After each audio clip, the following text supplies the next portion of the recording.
How does entrepreneurship differ from self-employment? A tricky question.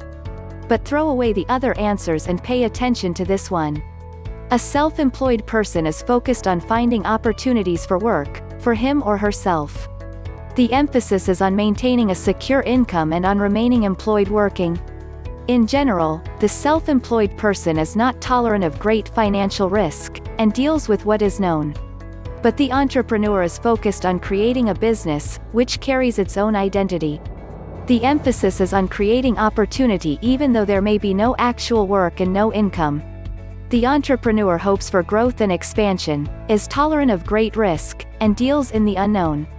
Although other answers portray certain character traits as peculiar to entrepreneurs, such as steely determination, the assessment of an entrepreneur is more accurately determined by what they actually do. That said, it is probably true that entrepreneurs tend to be given to imaginative notions about what they can accomplish in the future, and to be optimistic even when their ventures are unsuccessful. In our neighborhood, there is a person who takes in tax and accounting work, throttling her operations to produce a more or less predictable income from a stable number of clients. The income supports her lifestyle and basic needs. When she retires or dies, there will be no surviving entity to pass along to anyone else. This is a self-employed person. There is also a man who started out mowing lawns, and gradually expanded his business to provide complete landscaping services, performed by numerous employees using various machines carried about in a fleet of trucks, with the name of the business prominently displayed. I receive from him several letters each year offering services and specials. When he retires or dies, there will be inventory, equipment and an enterprise to be sold or transferred to someone else. That man is an entrepreneur. Technically, a business owner has an organized business, which may be bricks and mortar, online, or a combination. Normally business owners employ people to work for them in their business. A self-employed person works for themselves, as opposed to being employed by someone else. They often are a 1-2 person show. In reality, a self-employed person is a business owner, even if that business is run out of their basement and consists of just a few hundred business cards, a sign or two, and a stack of forms or documents. For example, my wife and I are both realtors and we are self-employed. The term, independent contractors, fits us best because we are not employed by the agency with which we affiliate, but they do exhibit some control over our behavior and business conduct.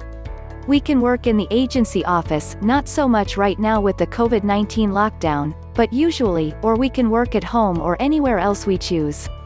We have control over who we work with, how we conduct ourselves within legal guidelines, and what we do to create business for ourselves. The organization provides help on marketing and administrative processes, and most importantly, guidance on observing ethical and legal boundaries and requirements. We have an impressive array of services and products available to us through our affiliation, but we are also free to not use anything, other than the required corporate affiliation identification graphics. Anyone can be self-employed, not everyone can be an entrepreneur. You can be self-employed by having a business idea, registering a company and trying to make your business work. You could be a freelancer or the director of a limited company and be self-employed. However, if you want to be an entrepreneur, then this is something completely different. You can't call yourself an entrepreneur for a start, it's a title that's kinda bestowed on you. They are creative, inspired, they can overcome challenges. They are constantly coming up with new ideas and new ways of making their business, and the world, a better place. They have certain personality traits, like steely determination, that makes them this way. Steve Jobs is the prime example of an entrepreneur. He was an initiator and a leader, not a follower. Steve Bobs, the plumber from down the road, is self-employed. He runs his own business to make some money. He might have a Twitter account and a sign-written van, but that doesn't make him an entrepreneur. He's not coming up with ideas, he's just doing his job every day without a boss. Steve Bobs is not a leader, he's doing what he learned at college, and making sure he does it right. He doesn't challenge convention or create a stir, but he will fix your pipes. Steve Jobs changed the way people thought about technology, he changed the future for many people. His employees looked up to him and many people started in the tech industry to be like him. He came up with new ideas and constantly avoided the norm. He created a worldwide brand and became a household name.